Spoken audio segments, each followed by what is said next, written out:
Welcome to Leka Eto Speak YouTube channel. Thanks for watching. Please don't forget to subscribe. Lovers all over the world, welcome to our YouTube channel. Àti rí àṣírí ti jáde síta, àwọn analysis ti wáyé. A rí pé ẹni tó act as lawyer nínú fíìmù ìyá tí Mide Martins tí ó gbé jáde, Mr. Jide Awobona, kudos to him, kudos to Mide Martins, gbogbo àwọn tó ṣiṣẹ́ nínú fíìmù yìí a kí wọn. So wọ́n ti sọ̀rọ̀ lọ́pọ̀lọpọ̀ nípa tó ń ṣẹlẹ̀. There is a different way tí àwa tí a jẹ́ ọmọ ẹ̀dá tá a fi máa react sí àwọn nǹkan. So gbogbo ẹ̀ náà ni Mr. Jide Awobona ni wọ́n ti ṣàlàyé lẹ́kùnrẹ́rẹ́.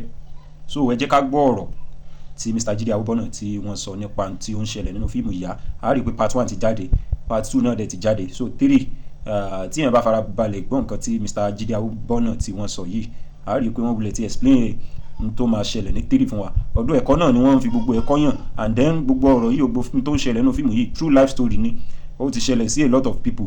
So kéèyàn ó dẹ̀ kọ́gbọ́n, kò easy kóbìnrin ó dọ́mọtọ́, kò dẹ̀ easy náà kọ́kùnrin dọ́mọtọ́, kí ọlọ́ba kó ṣàánú wa. A dẹ̀ tún rí arákùnrin kan náà táwọn náà jáde síta tán sọ̀rọ̀ wípé n tó ń ṣẹlẹ̀ nínú fíìmù yẹn pé kò kí n sojú lásán ni bàbá yẹn fi ń bá àwọn ọmọ yẹn lò àti ìyá. So ẹ jẹ́ ká gbọ́rọ̀ lẹ́kùnrẹ́rẹ́, ẹ ṣé gan ni. Hi, good evening everyone. Lára makeup tó ṣe fún mi lórí set mi ò ṣe tán o. So mo fẹ́ sọ̀rọ̀ nípa movie ìyá. I've been seeing several comments, reactions and all that. It's expected, and that is why it's a conversational movie. It's báwo mo ṣe fẹ́ sọ ọ̀rọ̀ tó jẹ́ pé kò ní tá bá bẹ̀rẹ̀ topic yẹn láti èní di ọ̀la a lè parí ẹ̀. You understand? Because it's just very simple. We don't react the same way to situations. You understand? Tí ẹnìkan bá gbá yín létí sìn, bẹ́ẹ̀ ṣe máa react mi àtọ̀ sí tó bá gbá ẹnì kejì ní létí. Ẹ lè gbá mi létí sí kí n rẹ́rìn, kí ni ẹ ṣe gan. Kọ́ gbá ẹlòmíì létí kó dá tẹ̀ padà lẹ́sẹ̀kẹsẹ̀. Kọ́ gbá ẹlòmíì létí kó bẹ̀rẹ̀ sí ní sunkún. We react to things differently. So ṣe dàmú pé mental health oníkálukú ó yàtọ̀, emotions oníkálukú ó yàtọ̀, threshold oníkálukú láti endure nǹkan ó yàtọ̀, bóníkálukú ṣe lè mú pain mọ́ra ó yàtọ̀, bóníkálukú ṣe ń love ó yàtọ̀, bóníkálukú ṣe ń feel hurt ó yàtọ̀. So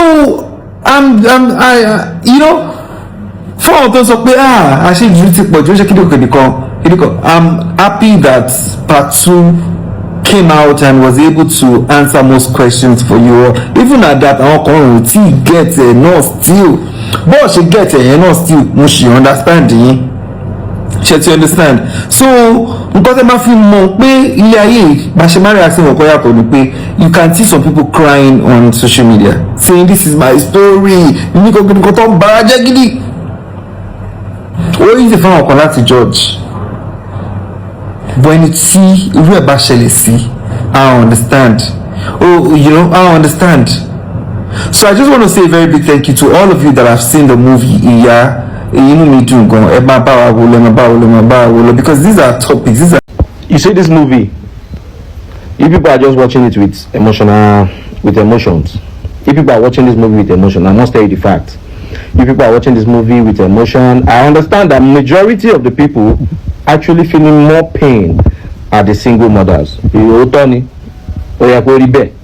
the movie is all about the single mothers. And with the emotion that you people are using to watch it, emotion they've been going, any message to one there. I must say the fact that any message to one there. Then secondly, notice láti part 1 mo ti notice pé bàbá yẹn ṣoògùn but notice wà carried away pẹ̀lú emotion tó wà ńbẹ̀. No, you need to watch this film, be careful of what to see and what to take, because you have to take things that is going to work for you. She understand? So ìyá yẹn wà too aggressive.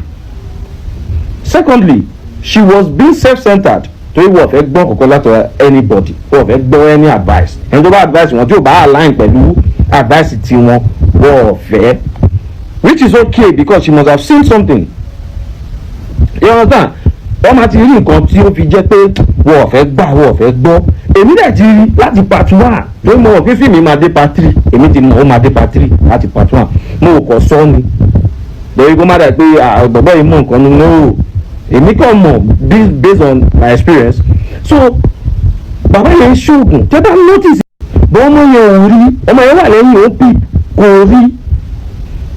kò rí pé bàbá yẹn mo tẹ́ rí pé kí ló rò ó ni bàbá yẹn wá ń sọ so kí ni wàá mú àti Mide ó ń para fún bàbá yẹn pé wo ó yà bí bàbá yẹn ṣe lọ nìyẹn bọ́ bàbá yẹn rí ọmọ yẹn bọ̀wọ̀ ṣé bí pé ó rí bọ̀ ni norm tó bá nínú ọpọlọ ó máa mọ̀ pé bàbá yẹn ó rí ọmọ yẹn lẹ́yìn ẹjọ́ ló ń ṣe òṣì tó yẹn ṣe yẹn then pẹ̀lú mi dẹ́ ń bú yẹn ẹni right láti bú o àmọ́ she is under something to my understanding I may be wrong ọba pẹ̀lú mi wà under a spell or something torí mi ò trust man yẹn mo kọ́ sí comment yẹn láti part 1 tẹ́yìn kọ́ comment mi ò mọ bí tó wà bó comment yẹn pọ̀ so bí ẹni yẹn ṣe sọ mo kọ́ síbẹ̀ ni I don't trust that man based on my own understanding but with this part 2 ó confirm pé bàbá yẹn olóògùn ni then owó tó ní yẹn mi ò tún trust owó yẹn mi ò ní bí a criminal ni but mi ò trust owó yẹn mi ò lè máa fún yín details àmọ́ part 3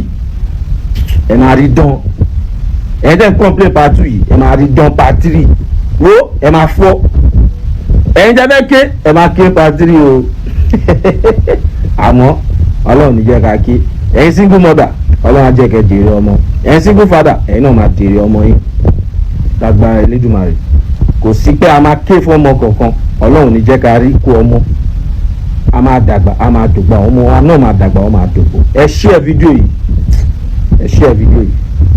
àti máa fún yín lọ́bẹ̀ẹ́tì sí.